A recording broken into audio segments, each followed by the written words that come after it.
Muy buenos días. Los saludamos con mucho cariño, deseando que se encuentren bien. Gracias por abrirnos sus hogares para poder llevar a ustedes un nuevo mensaje de la palabra de Dios. Esperamos que todos ustedes estén disfrutando de buena salud.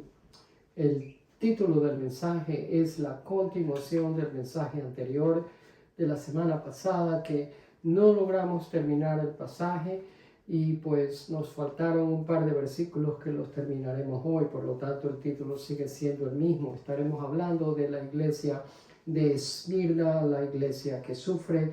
Abra sus Biblias en Apocalipsis capítulo 2 y específicamente estaremos en los versículos 9, 10 y 11. 3 versículos. La iglesia generalmente siempre ha sido vista como un símbolo de estabilidad y de justicia. Sin embargo, hoy en día la iglesia es vista por muchos como una institución intolerante, anticuada, extremista y politizada. En esta mañana la intención es concluir lo que quedó inconcluso, como dije la semana pasada, acerca de la carta a la iglesia de Esmirna, y nos daremos cuenta en el transcurso de los minutos que el acoso espiritual a los creyentes verdaderos no es nada nuevo. La iglesia de Esmirna, que existió en el primer siglo, llegó a ser muy impopular en su comunidad. Y eso lo veremos también en los próximos minutos, a la vez que vamos a examinar las dificultades por las que tuvieron que pasar los creyentes de la iglesia de Esmirna. También al hacer eso, simultáneamente nos vamos a dar cuenta de cómo usted y yo, como creyentes del siglo XXI, tenemos que comportarnos en lo que resta del año y más adelante también. Pues bien, vayamos al versículo 9, Apocalipsis 2, versículo 9, y la palabra de Dios dice: yo conozco tu tribulación y tu pobreza, aunque eres rico, y la blasfemia de los que dicen ser judíos y no lo son. Esto cubrimos la semana pasada. Luego, la segunda parte de ese versículo dice: más bien son sinagoga de Satanás. Ahora, este grupo de personas que se congregaba, que asistían a la sinagoga, no tenían un letrero a la entrada del edificio que decía: aquí se adora a Satanás, porque la cosa no funciona de esa manera. Más bien, eran gentes espiritualmente ciegas que estaban llevando a cabo las obras que en aquel momento ellos consideraban que eran apropiadas para lidiar con todos los seguidores y creyentes de Jesucristo. Los cuales, estoy hablando de los creyentes de Jesucristo, los cuales no adoraban a César, al emperador romano, no eran parte de la comunión con la gente que vivía en Esmirna y no participaban de las cosas mundanas que ellos hacían. Y por eso es que Juan, sin titubeos y sin irse por las ramas, llama a las cosas como son, porque el comportamiento de esta gente era un comportamiento dirigido por el enemigo espiritual nuestro, para que se convierta en un directo acoso espiritual en contra de los creyentes en Cristo. Por eso les dice que eran sinagoga de Satanás. Ahora, la pregunta es: ¿cómo reaccionaron los creyentes frente a este maltrato al cual ellos estaban siendo sujetos? Pues con miedo.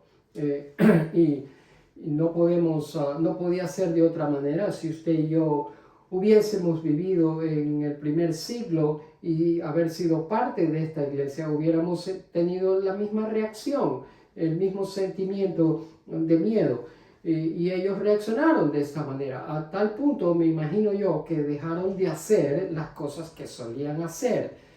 Por ejemplo, reunirse con sus amigos o congregarse en las casas para adorar a Dios o hacer sus caminatas que si tenían por costumbre.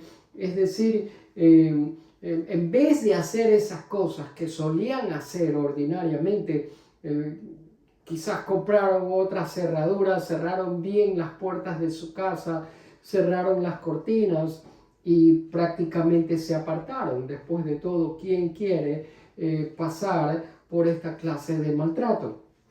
Estas reacciones que les acabo de mencionar son solamente algunas que vienen de producto de tener la persona miedo.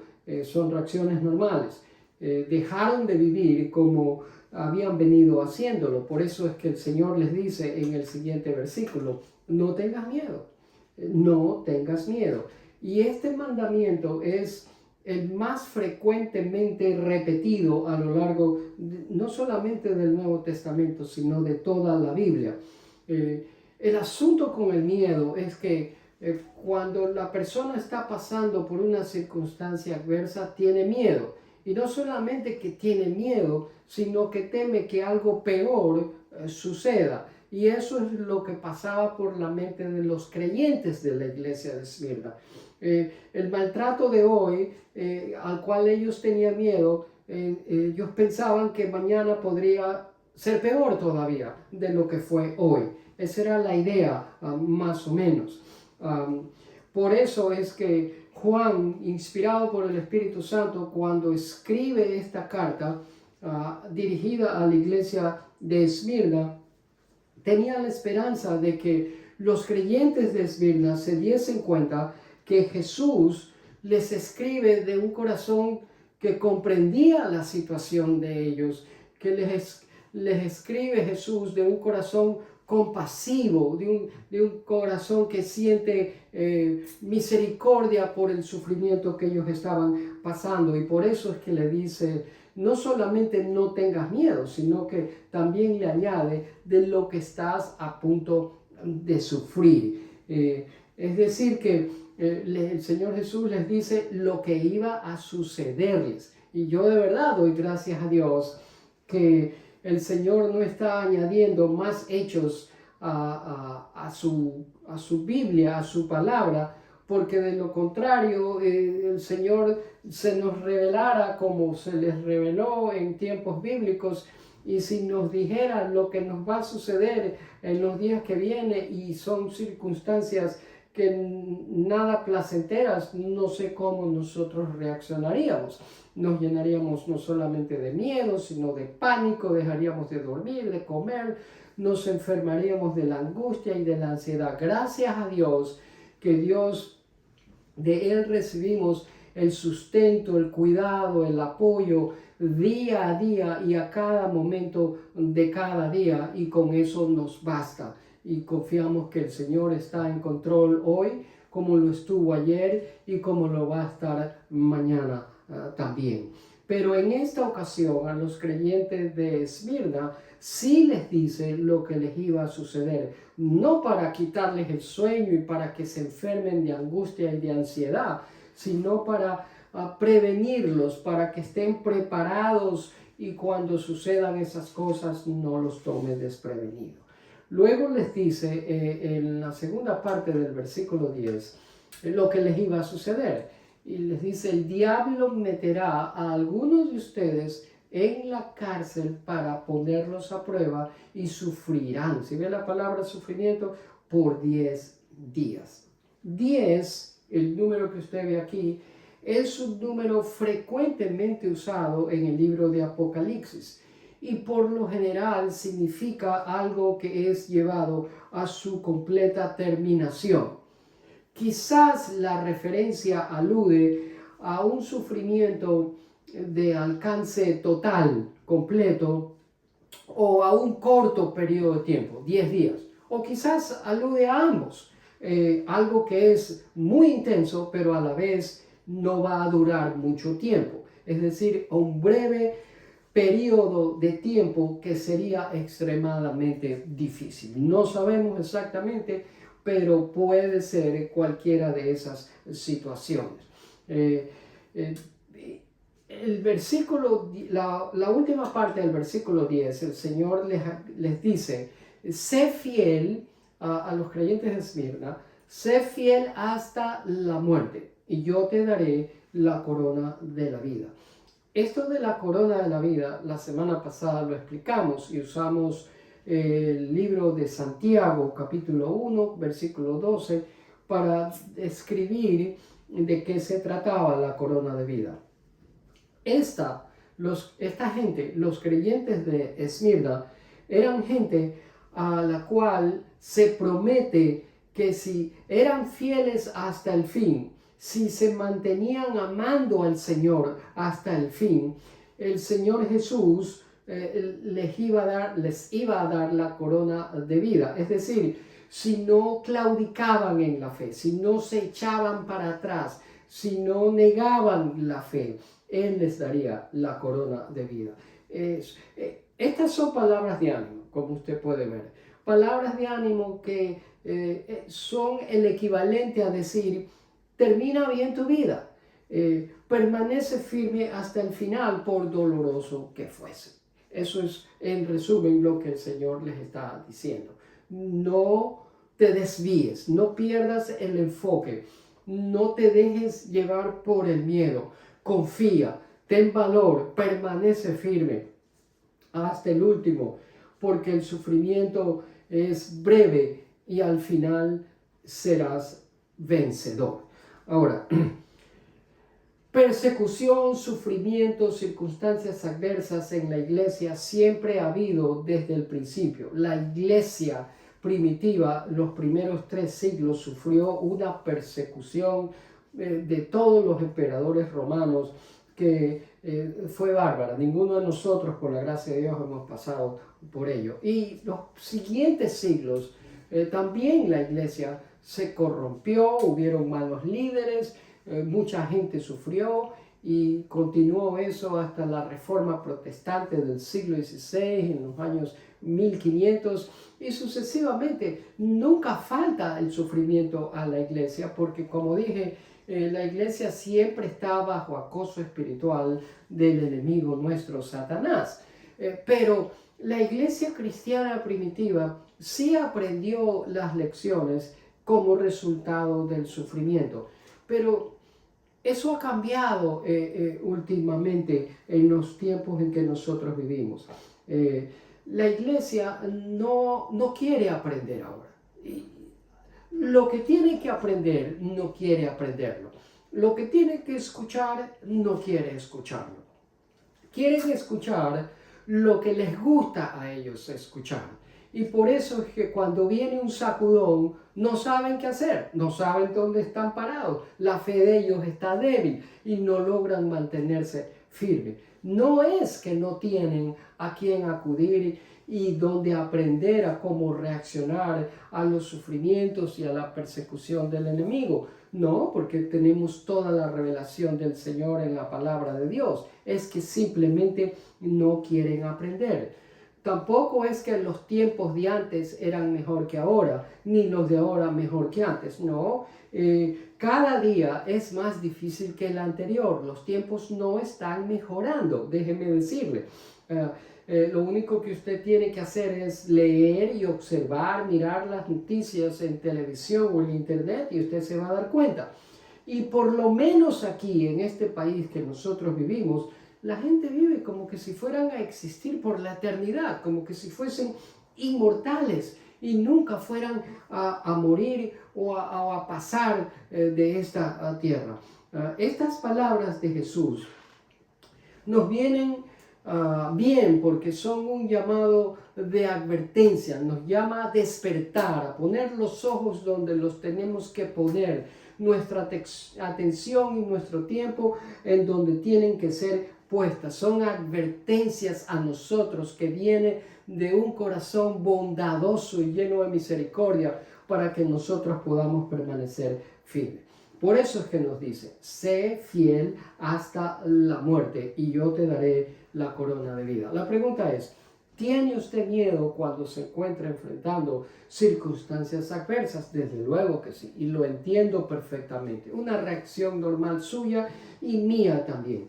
Pero esta carta a la iglesia de Esmirna es precisamente lo que llamaríamos un antídoto contra el miedo.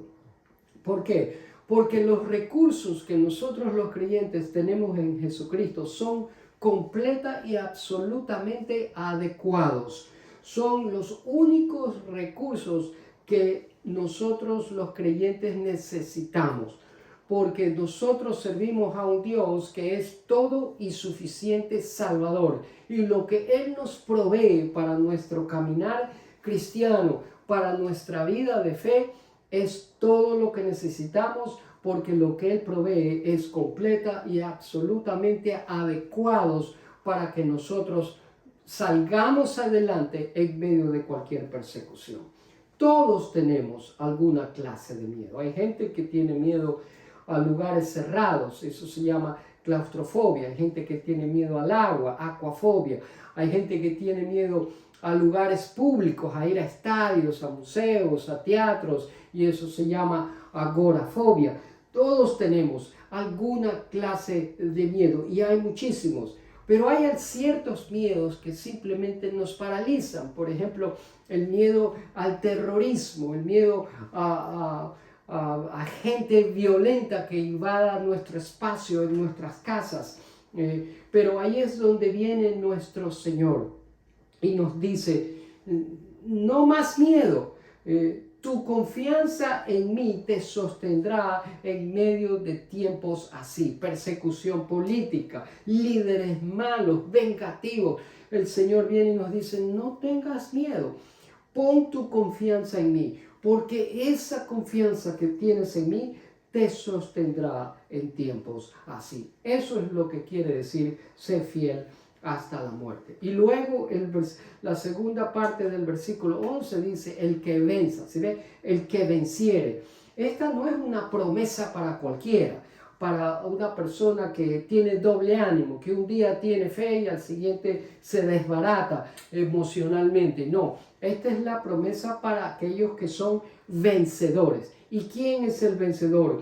Uno que se mantiene firme en la fe, uno que está firme en la confianza en los planes y en las promesas de nuestro Señor Jesucristo.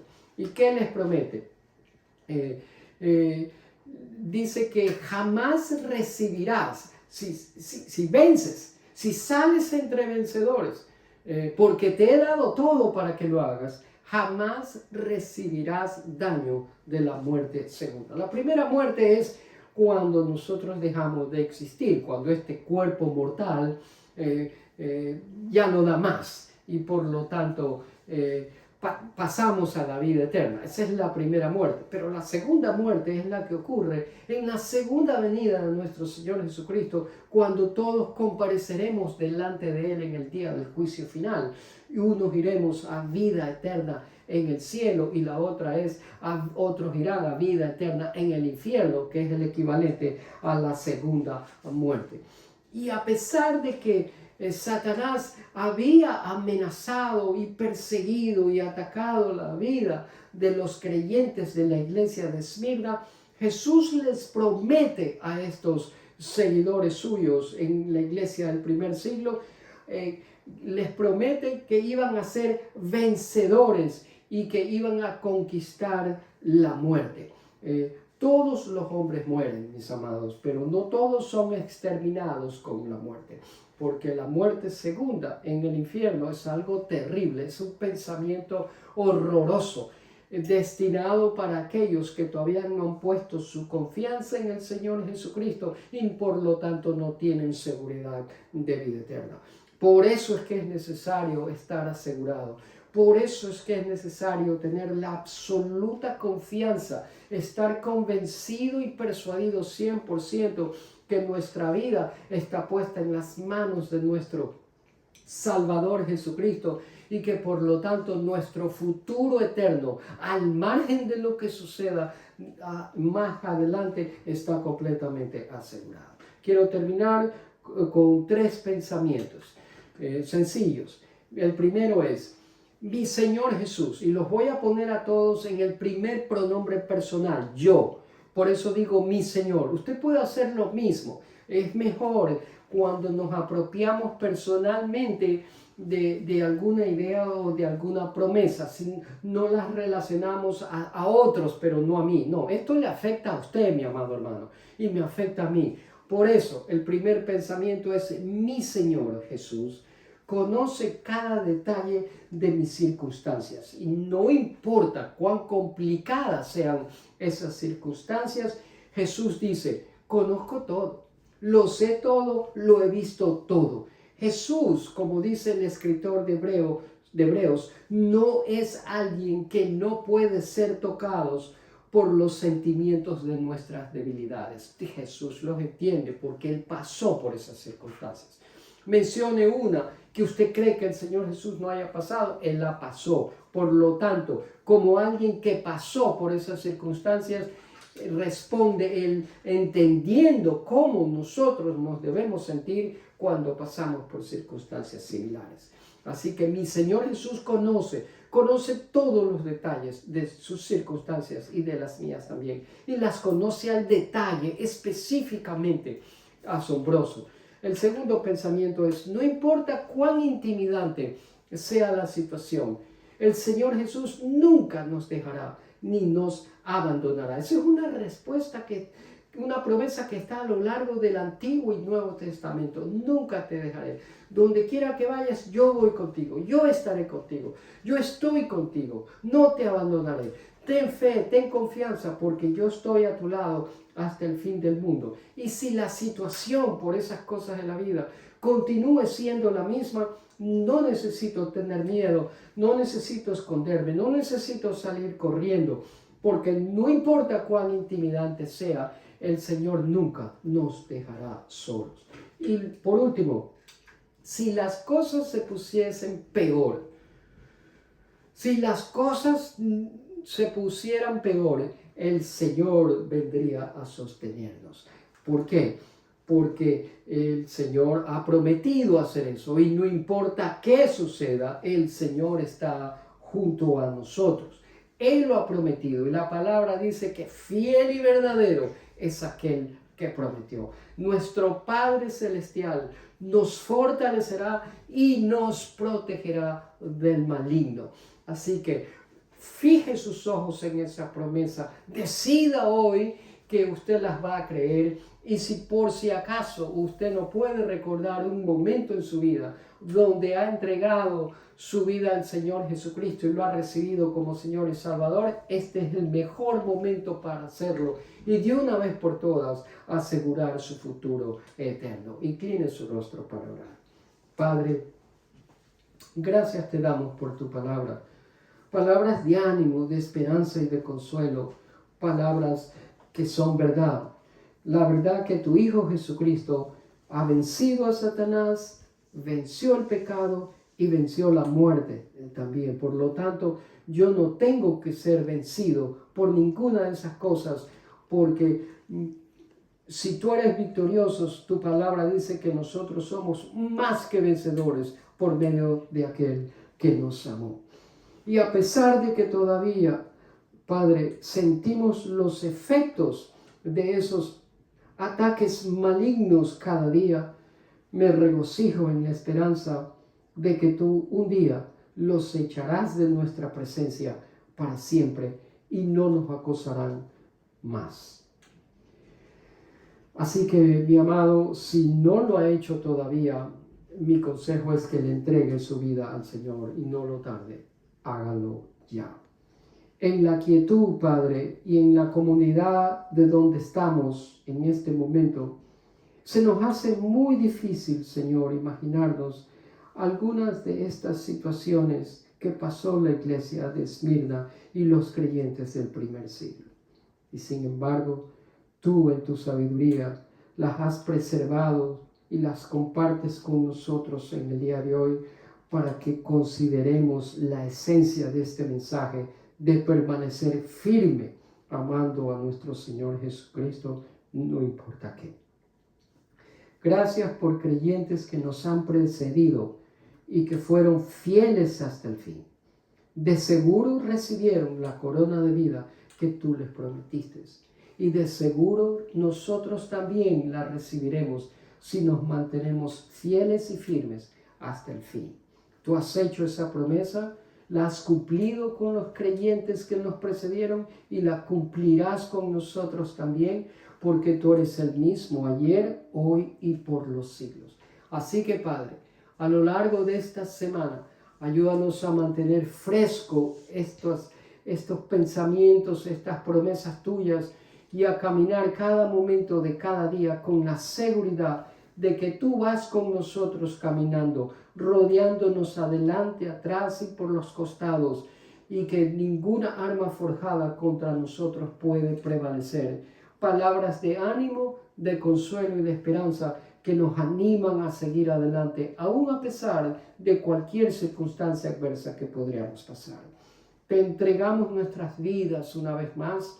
Te pedimos que obres sanidad en nuestros cuerpos, que suplas toda necesidad conforme a tus riquezas en gloria, y que tu Santo Espíritu nos limpie nuestra mente y corazón para que nuestros ojos sigan enfocados en aquel que es vencedor y que murió en la cruz por nosotros y con ello nos dio vida eterna.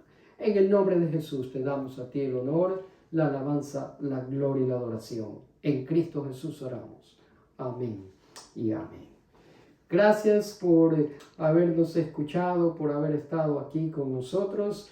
Por favor, comparte el enlace. Los esperamos para un próximo mensaje la próxima semana y confiamos que la gracia de Dios nos cuide y nos vemos hasta entonces. Dios le bendiga.